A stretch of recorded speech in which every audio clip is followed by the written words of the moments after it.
So Isaac just pulled up with the toaster, so we got the car back, and Emily was there, and I sent that picture to you.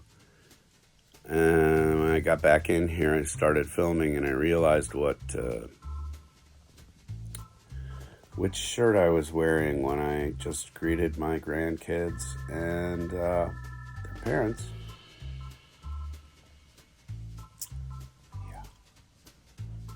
Really didn't do that on purpose. Seriously. What is wrong with me? We don't have time for that. We really don't have time.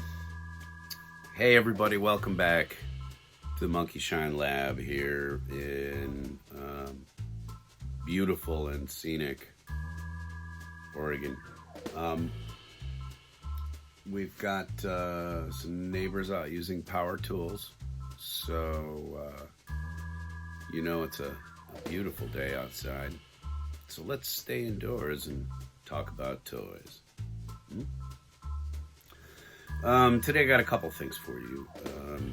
I'm going to unbox a figure, and let's see what other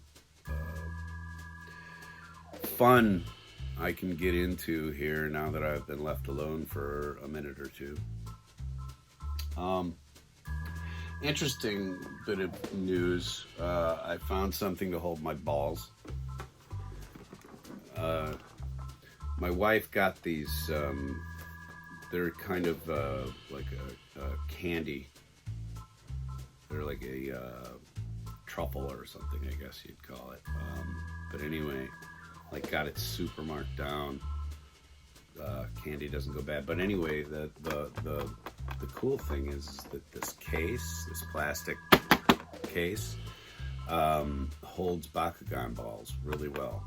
So you don't have to go out there and blow big money to keep these things collected. I guess also too, I was kind of thinking, you know, you could use egg crates if you need to. But anyway, this is nice. It's I'm gonna use some lemon oil and remove all of these stickers and stuff. It's kind of nice. You can see through the lid and see what your collection looks like so far. So we'll probably get to adding to this because I've got a couple more over on the shelf there that I need to liberate. But let's kick it off with this. Just got this in the mail. I haven't seen it. I can't imagine that it's bad. It's coming from the mind of Nick Frost and Simon Pegg, two of my favorite comedy writers of the last couple decades. So we're gonna check that out really soon and probably do a review of it. I've never seen this movie. Of all of the Nick Frost and Simon Pegg efforts, this is the one that has eluded me thus far, but I found a really cheap copy of it online, and so I had it sent out. Jazzed about that. Okay, really am gonna change things now. I was looking at the other Wolverine that just came out. This is the Wolverine from House of X. It came out a little while ago. It was a part of this wave that had the Professor X with the big helmet on him, the Marvel Girl, and Magneto. This was a while ago, but because the other one has come out now, and I do really sort of identify with this outfit a lot. The brown and orange, or the brown and yellow, as well as the blue and yellow, were really sort of the times where I was reading these comics. I did not read the whole House of X thing, but you know, again with these, it's really more about how it fits into your collection and the way you think about things than necessarily where it's exactly from. the unboxing, the unceremonious unboxing with the whole thing about this is, you know, made in China. Don't get it anywhere near your bloodstream. This one's nice though because it comes with a, if you look, it comes with a I'm about to rip off your head and poop down your neck face, and an old man Logan kind of looking face with the chin strap on it, which I've always felt is one of the dumbest facial hair configurations. Also called the Donegal, if you didn't know. So there, you've learned something already, haven't you? Here on the old lab. I do love the fact that they gave him an extra face that's a little more serious and sober. You know, Wolverine is, he's an electric character all the time, but I do like that they give you the option. With what you're paying for these things these days too, I'll tell you what, they should be giving you all those kind of NECA style options, because they're charging you NECA style pricing, which I just think is unforgivable right now. Okay, let's talk about the figure a little bit though. Enough of my bitching. Again, the face sculpts are great. I don't know which one I'm gonna go with, honestly. But when I saw this figure, I thought, yeah, they really captured the character. He is a little shorter. Who have I got out here? I don't really have anybody but John Cena, and that's not really the same scale, I don't think. John Cena's on his own scale. We all know that. All right, just talking about this figure then. Excuse me. Just talking about this figure, the head's got a tremendous amount of sass, as they always do on these later. Got really good up and down looking ability, and the head will twist all the way around, though again, I don't understand why some reviewers do that. Hey, the arms go all the way around like they do in real life. You know, you can do the Pete Townsend wang wang wang. I like the hands that have the claws out. I would have liked if they could have maybe given me at least one set without the claws out. And when you look straight down this angle of this fist, does he have a way to move it? Yeah. Okay. You can actually get them into it more of an attack mode. Okay. I just wanted to make sure that you could actually bend the wrist in a little bit, because let's face it, that looks silly. Okay, so you've got bends at the wrists as well as a pivot. You've got double elbows, double knee, and the ab crunch is really good. Wow. I love the markings of the uniform. I love the sort of strap style boots and stuff. This is a very good rendition of Wolverine, and I only need one, so the forward facing pin and rocker gives you pretty good latitude with the ankle to get some good toe point, and some good shift left to right, so we can probably get him down into a good crouch. On the whole, this is a great representation of Wolverine, and I like it a lot, of course, or I probably wouldn't have purchased it in the first place. Bugs me when reviewers say that about something, but you know, I really don't.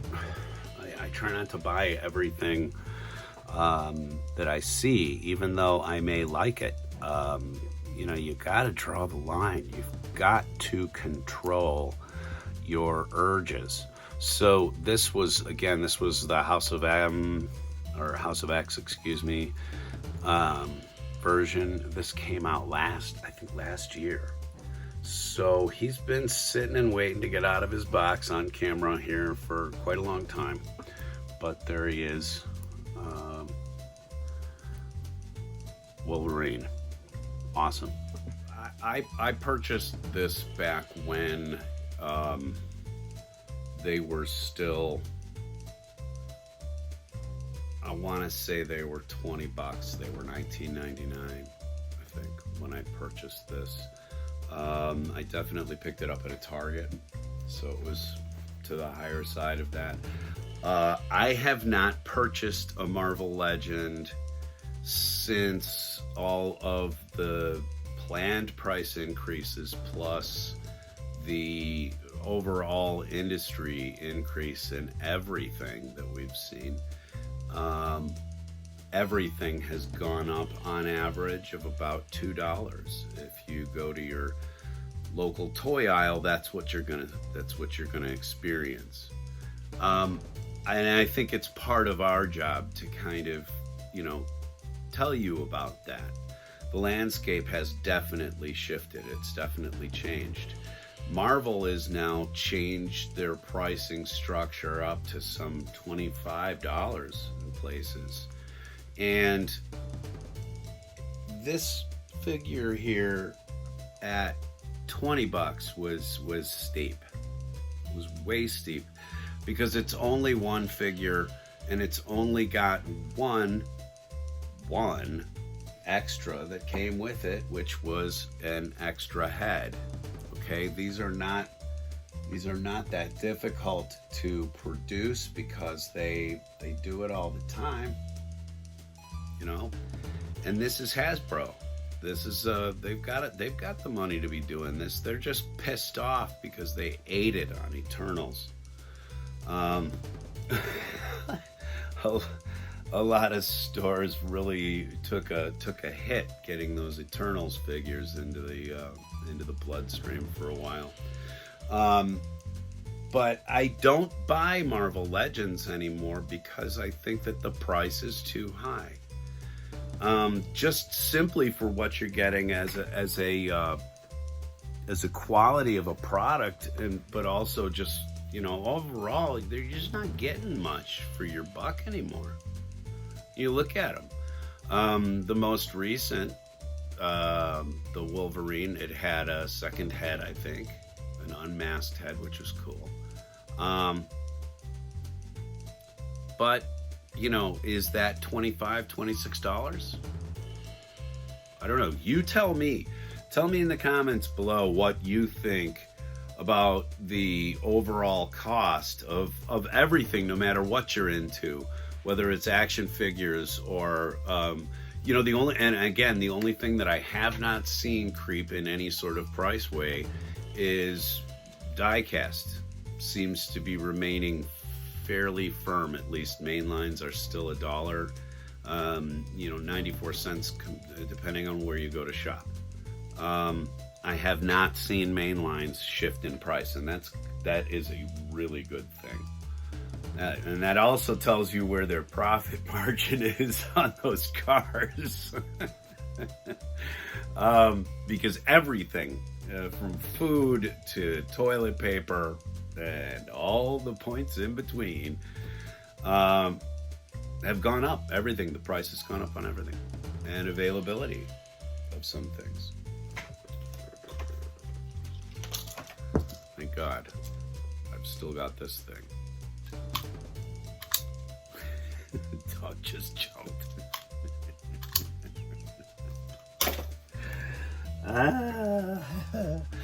Okay.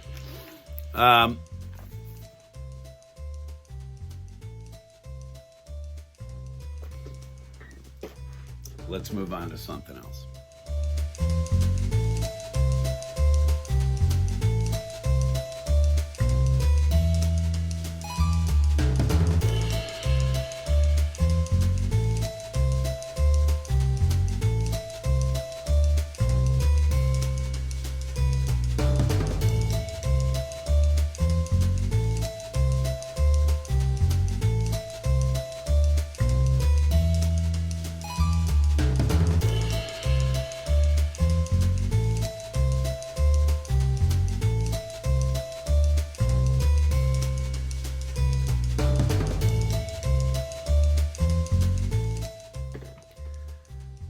that was a quick build, 39-piece little Lego set that makes a little purple go-kart racer with a little dude in a uniform and a helmet and everything. It was $5.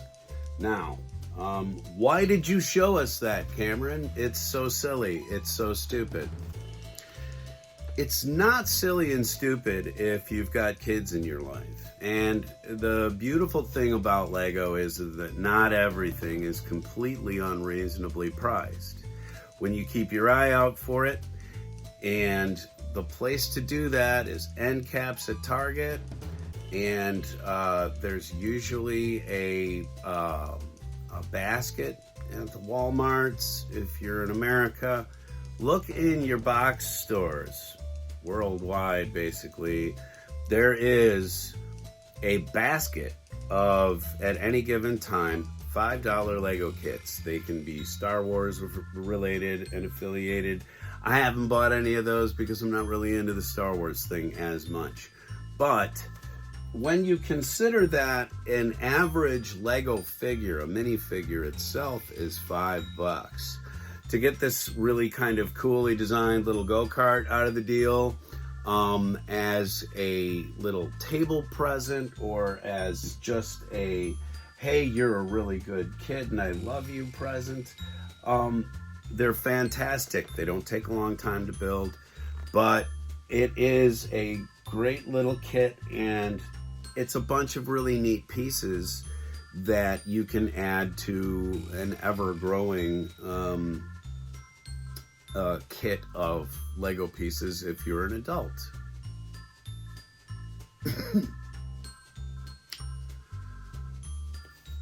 Chronologically. Okay. Anyway, let's move on to something else. Yes, you thought you were getting away from it. You thought you were getting away with it. But we're going to do one more.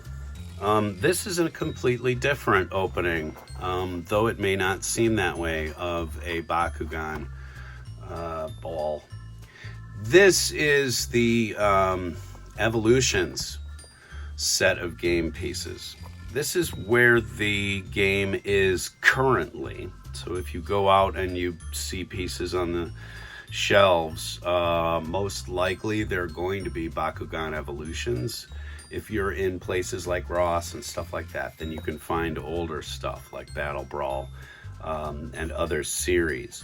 But this is a sort of a different series. So it is a slightly different opening. I'm really interested to see what they have changed from the ones that I am now quote unquote used to opening and seeing. So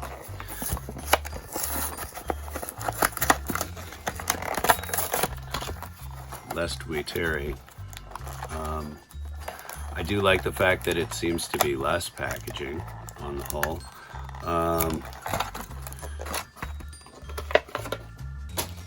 Still plenty of clamshell to deal with, but on the back of this one, it's a much more substantial feeling package. These cards do not feel quite like these do.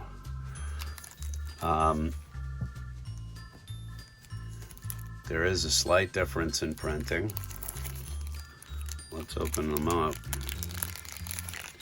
because this is the part that is still confusing me out there, Spin Masters, is how important are the cards ultimately to playing the game? Because it seems like there are like 2 different ways, 3 different ways to play this silly game, and I'm still trying to figure it out. To the great amusement of my audience. Always close your knife, especially when you set it out to gutting level. Jiminy Cricket, dude. The Baku cores look just a little bit different than the old school ones. that I was opening. You can see those on the top there. The red ones in the middle are the ones that I just removed, and then the sales pamphlet. We'll take a look at that in a second. Hey, no fighting. Okay, in here we've got that is a gate card for sure. That is an absolute gate card, which I don't have any gate cards yet. This is the first gate card I will have obtained. These act very similarly to the cores in that there's a metal piece in here that when your Bakugan rolls onto it will pop. The magnet is what causes the whole spring mechanism to go. But you do get a sectonoid card, character card here. Tells you what it's good for, and 10,000, or I'm sorry, 1,000 B. Ooh, that's like hit points. So okay, cool. Got an insectonoid card, and that follows suit right along with the rest of these. Although it's got this printing in the bottom, which denotes the faction that it is from now. The rest of these don't have that marking on the bottom, but this is the Earth crest here, I believe. Anyway, pretty cool. Okay, let's take a look at the actual toy because that's what people would like to see. But interesting that the cores look different, and you know, I wonder if I showed up with all this old school stuff, if I'd get laughed at. You don't have any gate cards, bro? Anyway, there is a really cool picture of the, I forget what they call it. But anyway, this kind of goes with playing the game. Let's take a look at the piece. Hey, let's look at the piece. Hey, it's got a find you later in it. Neat.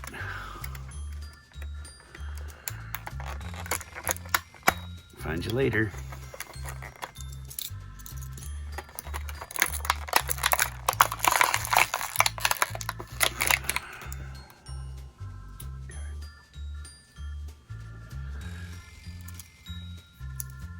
No. He's only partially. Oh no, that's all. He's out. Insectonoid. Worth 1,000 B. He is a badass. I wonder how it folds. Like that. For sure back.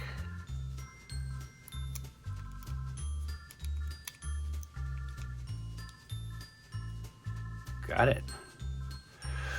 That's how you fold it into a ball, and then when you actually like roll it across a gate card correctly, we'll see if I can do this on camera. Bad idea.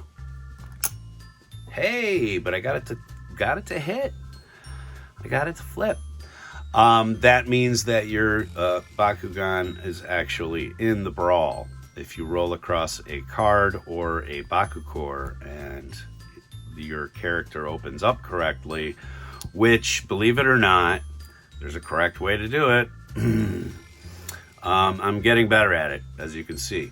But anyway, there's the insectonoids. And I'm going to take a look at this. Let's open this really quick on camera and see if it means anything. Nope, it's just the sales piece, which kind of tells you what they've got in various different types. The nanogons are add-ons, as are the geogons. Ultras are just better versions of regular ones. Prisma Dragonoid Evo Rare. Wow, that looks neat. I do like the look of some of these true metal pieces, and I do have one of those to open, but I'd love to find some of these platinums. I have the true metal but not the platinum, so gotta keep looking. Build your collection. Here's all the elemental rares and blah blah blah. I will not go that deep. But it's neat to have a list of stuff. All right, well, there's your Bakugan segment for today, everybody. I keep slipping into the voice from the guy from Insatiable on Netflix. If you haven't watched that, it's a very weird show to try to figure out and pigeonhole, but I guess it's sort of a comedy.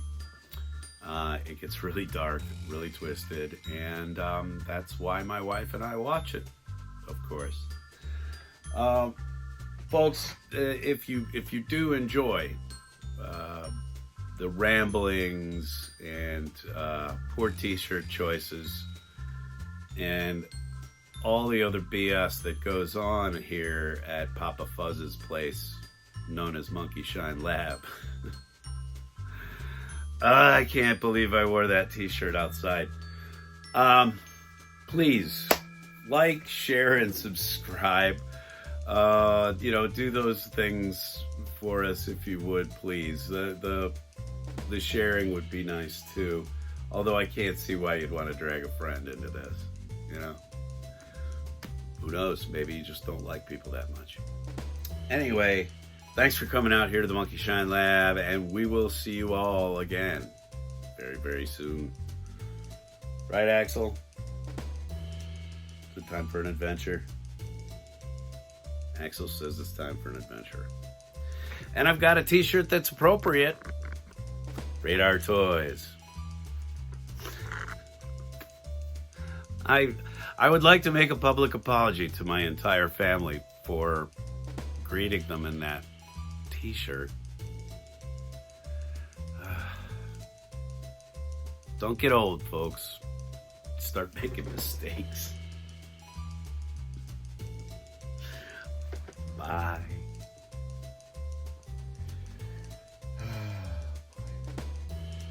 Who knocked over the basement? No respect for anything, these cats.